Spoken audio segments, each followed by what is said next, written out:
اور پھر آپ نے اس کے مطابق عمل کیا، اور جو لوگ آپ کو سمجھا رہے تھے اور روک رہے تھے آپ نے انہیں بتا دیا کہ الا ان هؤلاء قد نسوا الله الشیطان، یہ جو یزیدی ٹولا ہے اس نے شیطان کی اطاعت کو حاصل کر دیا، وتركوا طاعة الرحمن، اور رحمان کی اطاعت چھوڑ دی، وعطلوا الحدود، اور حدود اللہ کو معطل کر دیا، واظہروا الفساد، اور زمین میں فساد برپا کر دیا، اور بیت المال کو بہت نقصان پہنچایا۔ میں اس لیے جا رہا ہوں، اور پھر جو واقعہ ہوا وہ آپ سب جانتے ہیں کہ وہ واقعہ کیا ہوا، اس کی تفصیل میں نہیں جاؤں گا۔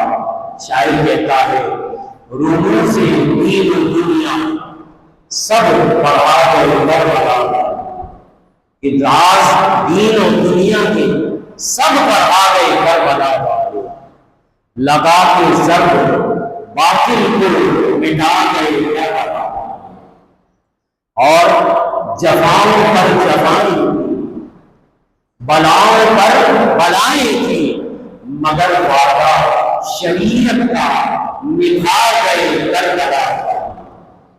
اور کیا حال تھا کٹے بازو جلے خیمے، کٹے بازو جلے خیمے، دیے جانوں کے نذرانے، لٹا کے اپنے گھر بچا گئے امت، بچا گئے کربلا، لٹا کے اپنے گھر امت بسا گئے کربلا والے۔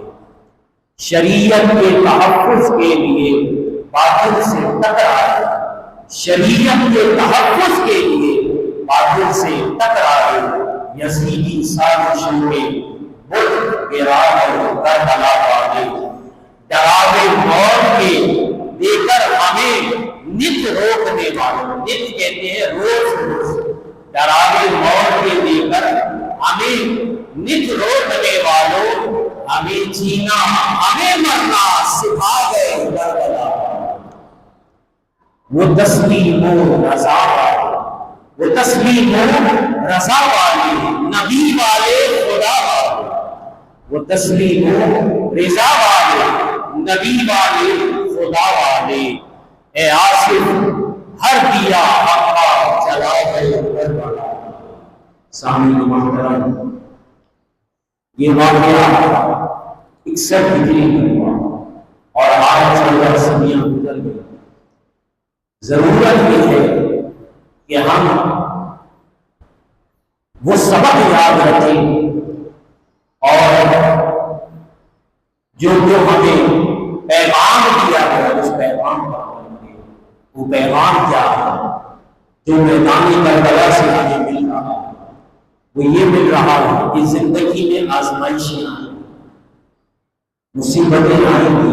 قرآن میں رب نے کہا ہے وَلَنَبْلُوَنَّكُم بِشَيْءٍ مِّنَ الْخَوْفِ وَالْجُوعِ وَنَقْصٍ مِّنَ الْأَمْوَالِ وَالْأَنفُسِ وَالثَّمَرَاتِ وَبَشِّرِ الصَّابِرِينَ، اور انہیں ضرور وہ برقرار آزمایا جائے گا۔ تمہارے مالوں میں کمی ہو، جانوں میں کمی ہو، پھلوں میں کمی ہو، اس طرح تمہیں آزمایا جائے گا۔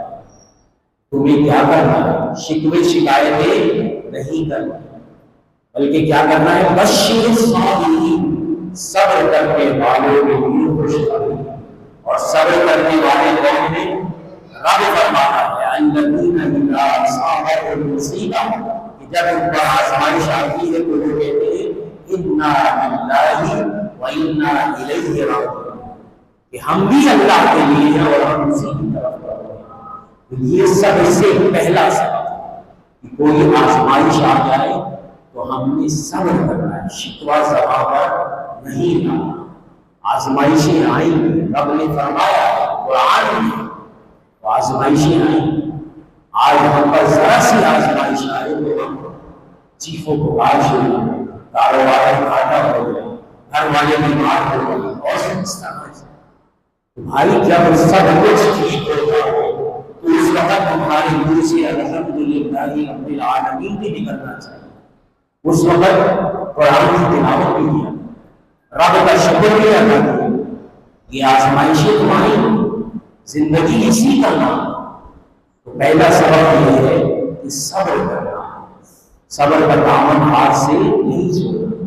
دوسرا سبق یہ ہے کہ میدان کربلا میں جو ہم دیکھ رہے ہیں نمازیں ادا کی جائیں، نمازیں قضا نہیں ہوں، تو نماز کی پابندی کا سبق ہمیں یہاں سے مل رہا ہے.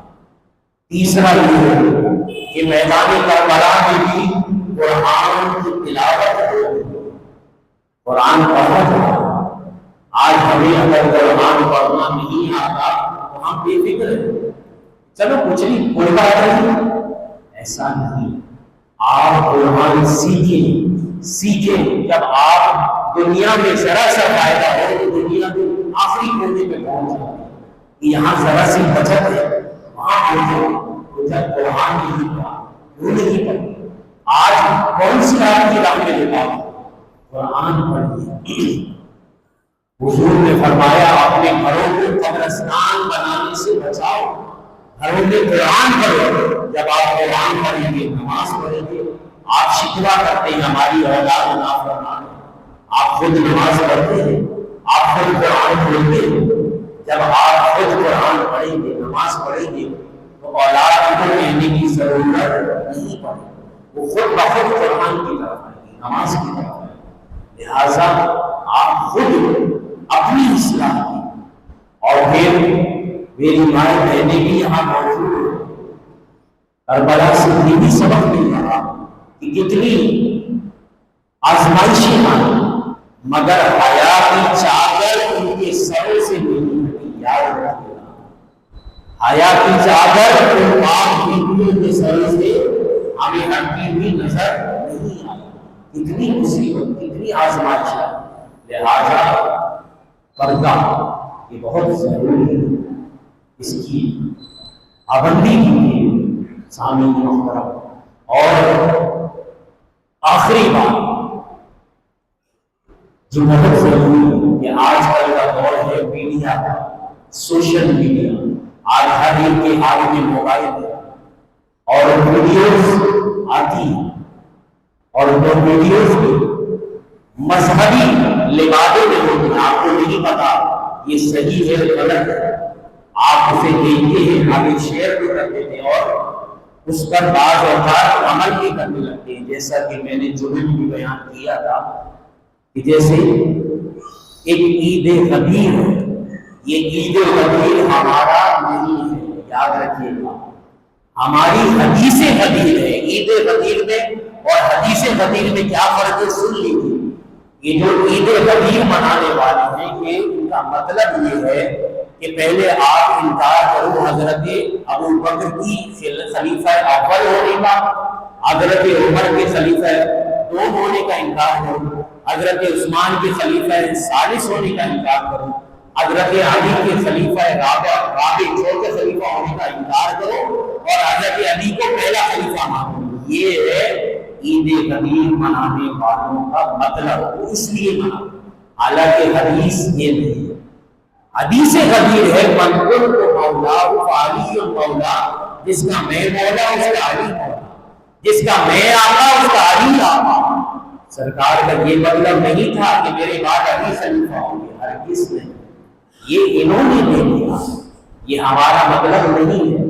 تو اب جس کو پتہ ہی نہیں کہ عید غدیر کیا ہے، جیسا ایک نمازی نے مجھے کہا کہ ہمارے رشتے دار ہیں وہ بھی عید غدیر سنی وہ بھی مناتے ہیں. میں نے انہیں سمجھایا اور باقاعدہ جملے میں نے بیان بھی کیا یہ عید غدیر ہمارا نہیں ہے. ان کا مطلب یہ ہے ہماری حدیث غدیر. ہمیں یہ نہیں ہے کہ بس ایک لائن چل رہی ہے آنکھیں بند کر کے چلے جاؤ. غلطی کہاں ہو رہی ہے؟ غلطی اس لیے ہو رہی ہے کہ جو ہمیں سبق دیا گیا ہم اس پہ عمل نہیں کر رہے. ہمیں سبق کیا دیا گیا؟ حضور نے فرمایا ہے عالم بنو اور متعلم. اگر عالم نہیں بنتے تو طالب علم بنو. یا تو عالم بنو یا متعلم بن جاؤ. اللہ کی قدرت سے کوئی بعید نہیں ہے کہ ماں کے پیٹ سے مفتی پیدا ہو جائے، ماں کے پیٹ سے شیخ الحدیث پیدا ہو جائے، اللہ کی قدرت سے کچھ بعید نہیں ہے، مگر یہ دنیا اسباب کی ہے۔ آج ہمیں پڑھنا ہوگا، ہمیں اگر عالم بننا ہے تو ہمیں وقت دینا ہوگا، پھر ہم عالم بنیں گے۔ ہمیں حدیث تو نہیں کہہ رہی ہے کن عالما او متعلما، کہ یا تو عالم بن جاؤ یا متعلم بن جاؤ، اور یا پھر ان سے محبت کرنے والے بن جاؤ۔ عالم اور متعلم سے محبت کرنے والے، یعنی جب آپ ان سے محبت کرو گے تو ان کے پاس آؤ گے، جاؤ گے، بیٹھو گے، پھر صحبت کا اثر ہوگا اور پھر دین کی تمہیں بھی سمجھ ہوگی۔ تو حدیث تو ہمیں یہ سبق دے رہی ہے، اور آج جتنا دین سیکھنا آسان ہے اس سے پہلے کبھی نہ تھا۔ ہمارے بزرگوں نے کتنا سفر نہیں کیا۔ آپ حضور غوث اعظم کی سیرت دیکھ لیں، آپ جس ہستی کی سیرت دیکھ لیں، کبھی کہیں جا رہے ہیں، کبھی کہیں جا رہے ہیں، ایک حدیث پڑھنے کے لیے ہزاروں میل کا سفر، اور وہ سفر پیدل، کشتیوں میں، جنگلوں میں، صحراؤں میں، وہ سفر تھا۔ آج ہمیں وہ مشکلیں نہیں، ہمیں وہ مشکلیں نہیں، اور آسانیاں کتنی کہ آپ دن میں چاہیں دن میں، دوپہر میں چاہیں دوپہر میں، رات میں چاہیں رات میں۔ ہمارے یہاں یونیورسٹی سے نظامی کا سلسلہ ہاتھ میں چل رہا ہے، 5واں سال میں، اور پھر یہ سب بھی نہیں کر سکتے تو آن لائن سلسلہ جاری، آن لائن بھی پڑھا جا سکتا، مگر ضرورت یہ ہے کہ ہم سیکھیں تو صحیح، ہم نیت تو کریں کہ ہاں ہم نے عالم بننا۔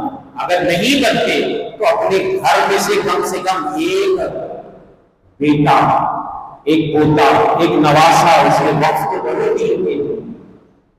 آج ہم شکوے شکایتیں کرتے ہیں، مگر ہم یہ نہیں دیکھتے کہ ہم نے خود کیا قربانی، ہم نے اپنے بیٹوں کو، اپنی اولادوں کو اپنے گلے پر بٹھانے کے لیے، دکان میں بٹھانے کے لیے تو رکھا ہے، مگر دین سکھانے کی طرف ہمارا ذہن نہیں۔ اگر ہم نہیں کریں گے تو کل پھر آپ جان لیں گے کیا ہوگا، پھر ہمیں ڈھونڈنا پڑے گا اور ہم مشکل میں آئیں گے۔ لہذا نیت کیجیے، ارادہ کیجیے کہ ہم نے اپنا ایک بچہ دین کے لیے وقف کرنا ہے، کیونکہ کل اس کا اندازہ آپ کو اس وقت ہوگا کہ جب آپ کا جنازہ ہوگا، جب آپ قبر میں جائیں گے تو پھر آپ کو اندازہ ہوگا کہ جب عالم کی والد اور والدہ کا انتقال ہوتا ہے تو فرشتے اس کے جنازے میں حاضر ہوتے ہیں۔ یہ ہے مرتبہ، یہ ہے مقام۔ آج ہم اپنی جیبوں سے ہزاروں روپے خرچ کرتے ہیں اور جو یونیورسٹیز میں داخلہ دیتے ہیں اور وقت دیتے ہیں، مگر یہ وہ علم ہے جو دنیا تک محدود ہے۔ جب ہم قبر میں گئے تو ہمارا یہ علم ہمارے کام نہیں آئے، وہاں دینی علم ہمارے کام آئے گا۔ اگر ہم نے اپنے کسی بچے کو اس راہ پر لگا دیا اور وہ پڑھتا چلا گیا، وہ پڑھتا جائے گا اور ہمارا مقام بلند ہوتا ہے۔ جیسا کہ حدیث میں آتا ہے کہ ایک شخص کا مقام بلند ہوگا تو پوچھے گا اے باری تعالیٰ میرا مقام کیسے بلند ہو گیا؟ تو رب فرمائے گا کہ میرا بیٹا دنیا میں کوئی چھوڑ کر آیا تھا، وہ قرآن کی تلاوت کر رہا تھا، وہ قرآن کی تلاوت کر رہا تھا، اس کے صدقے میں تیرے درجوں کو بڑھایا تھا۔ یہ حدیث کا مفہوم ہے۔ تو لہذا ضرورت آج کے دور میں یہ بہت ضروری ہے، اور حضور کی حدیث ہے کلکم راع وکلکم مسئول، کہ تم میں سے ہر ایک سوال کیا جائے گا، ہر ایک سے پوچھا جائے گا۔ اس بارے میں کہ جو اس کا کنبہ ہے، جو اس کے تحت ہے، جو اس گھر کا سربراہ ہے، اس سے پوچھا جائے گا کہ اس نے اپنے گھر والوں کی کیا اصلاح کی، انہیں کس کام پر لگایا، کیا انہیں دین کی طرف لگایا یا خود بھی غافل رہا اور انہیں بھی غفلت میں پڑا رہا۔ کلکم راع وکلکم مسئول، ہر ایک سے یہ پوچھا جائے گا، سوال یہ کرے گا۔ لہذا ضروری ہے کہ ہم آج سے یہ ارادہ کریں، یہ نیت کریں کہ ہم نے اپنا ایک بچہ دین کے لیے وقف کرنا ہے، ہم نے دین کی راہوں پر اپنے ایک بچے کو ضرور چلانا ہے۔ آج بہت ضروری ہے، جیسا کہ میں نے آپ کو بتا دیا، اور پھر یہ بھی بیان کرتا چلوں کہ جب یہ معلوم نہیں ہوگا تو پھر ہم اسٹیٹس بھی لگائیں گے، ہم مختلف معاملات میں سوشل میڈیا پر ہم وہ بھی کریں گے، ہم لوہے بھی لگا دیں گے، ہم مرثیے بھی لگا دیں گے، ہم کالے کپڑے بھی پہن لیں گے، ہم ہاتھوں میں لال پیلے ڈورے بھی باندھ لیں گے، اور ہم تاجروں کے نیچے سے بھی گزریں گے اور پتہ نہیں کیا کیا کریں گے۔ یہ سب منع ہے، یہ سب خرافات ہے، منع ہے۔ ہمیں ان چیزوں سے بچنے کی ضرورت ہے، ہمیں ان سب چیزوں سے منع کیا گیا۔ جو ہمیں سبق دیا گیا وہ یہی دیا گیا کہ آپ ایصال ثواب کرنا چاہتے ہو، نماز پڑھو، قرآن پڑھو۔ امام حسین نے میدان کربلا میں، جیسے میں نے شعر میں لکھا تھا، انہوں نے ہائے ہائے نہیں کی۔ ہم ہائے ہائے والے نہیں ہیں، ہم ہائے ہائے والے نہیں ہیں۔ انہوں نے صبر کیا، اور صبر ایسا کیا کہ صبر کو معراج پر پہنچا دیا، وہ صبر کیا۔ ہم امام حسین کو معلوم تھا، انہیں معلوم تھا مجھے شہید کیا گیا، یہ جو مظلوم بنا کر اور جس طرح کا وہ پیش کیا جاتا ہے، امام حسین نے جرأت کے ساتھ، بہادری کے ساتھ، جوان مردی کے ساتھ مقابلہ کیا۔ اگر وہ چاہتے تو دعا کرتے اللہ سے کہ اللہ کی تعریف نہیں، دعا نہیں بلکہ مقابلہ کیا۔ لہذا یہ ہائے ہائے کرنا ہمارا سلسلہ نہیں ہے۔ یاد رکھو، جو بھی چیزیں غلط ہیں ان سے اپنے آپ کو دور کیجیے۔ الحمدللہ پہلے کے مقابلے میں اب بہت کمی آ گئی، ورنہ تو 10 محرم کے 10 دنوں میں آپ کو ہر جگہ سے مرثیے گولی دھم دھم چلنا شروع ہو جاتا تھا، پتہ نہیں تھا۔ پہلے کے مقابلے میں بہت کم ہوا، لیکن ابھی بھی اصلاح کی ضرورت ہے کہ ہم اپنی اصلاح کریں اور خود بھی بچیں اور اپنے گھر والوں کو، اپنے خاندان والوں کو سمجھائیں کہ ہمارا دین ہمیں کیا سبق دیتا ہے، ہمارا مذہب ہمیں کیا سکھاتا ہے، کیا تعلیم دیتا ہے، ہمیں کیا کرنا ہے۔ امام حسین نے قربانی کی، وہ کس مقصد کے لیے بھی، اس مقصد کو ہمیں پیش نظر رکھنا ہے۔ اللہ تبارک و تعالیٰ سے یہ دعا ہے کہ اللہ تبارک و تعالیٰ حضرت امام حسین رضی اللہ تعالیٰ عنہ شہدائے کربلا کے مزارات اور مزارات پر، ان کے پرانوار مزارات پر نازل فرمائے، اور ان کے صدقے اس امت پر جو بلائیں ہیں، جو پریشانیاں ہیں، ان کے صدقے میں انہیں قبول فرمائے۔ خصوصاً جو ہمارے فلسطینی بھائی ہیں جن پر ظلم و ستم ہو رہا ہے، بمباری ہو رہی ہے، اللہ تبارک و تعالیٰ ان کی جان مال عزت آبرو کی حفاظت فرمائے۔ وما علینا الا البلاغ المبین۔ اور صلاۃ و سلام ہوگا اس کے بعد مختصر دعا میں اذان نماز